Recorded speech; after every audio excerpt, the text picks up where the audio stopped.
And now, we'll head back into the tunnels.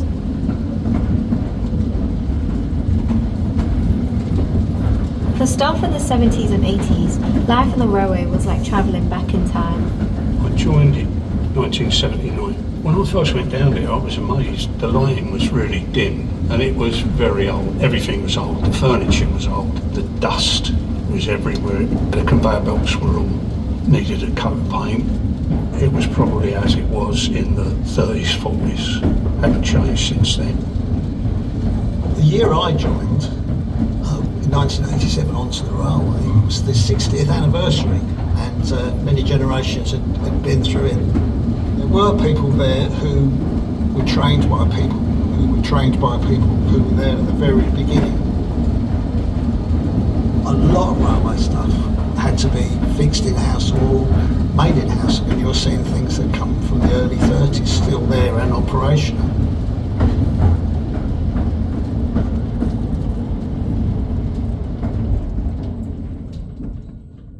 Let's pause here for a moment where the tracks head off in different directions. The tunnel to the left leads to Liverpool Street Station, where mail was transferred to the main railway network. And further down that tunnel, there's a pair of heavy steel doors. They are flood barriers.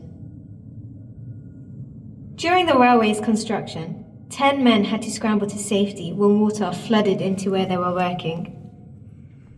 The barriers were put in during the war, but luckily haven't been needed since. When we move off into the loop tunnel, keep a lookout on either side of the train, and you'll get a glimpse of what we call the train graveyard. Over to our engineer, Ray Middlesworth. When trains did have a collision, sometimes the damage was quite severe, so they'd be stored there. And on a temporary basis, but temporary became very long term, became permanent, so it did eventually become a graveyard for these trains. And I believe the old Hoover is down there. It's important to keep the track clean, and they thought, well, why not build a Hoover, stick it on a set of wheels, and we'll take it down there. Well, one of the problems is in the tunnel, that side, is that once you start the air moving, it keeps moving, so all that happens is you disappear in a cloud of dust.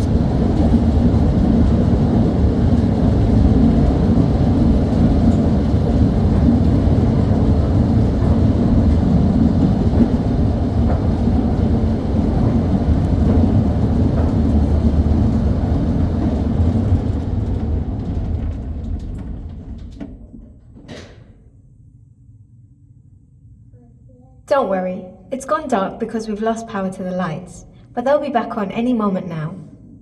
During a power cut, engineers could reroute the supply from other stations to get the trains moving without delay.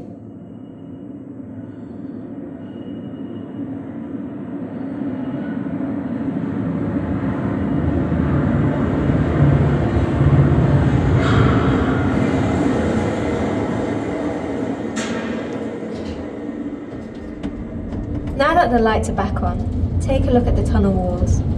You can see the great iron rings that were bolted together, one by one, to protect the workers as they dug out the clay. You might also notice things that look like icicles hanging from the ceilings. These are made of a mineral called calcite. People trusted the post office to deliver almost anything, which meant the railway carried some surprising parcels.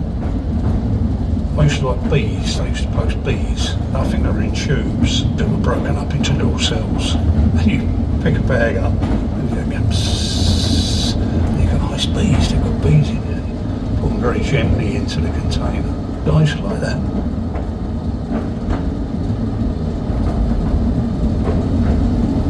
We've now looped round to platform 2, where trains would head off towards Paddington Station.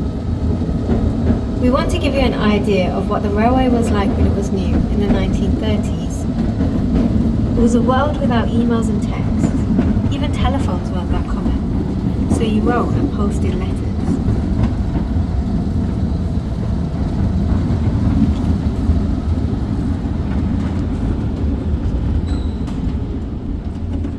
Trainloads of mail arrived at every station every few minutes, with about a minute to unload and reload.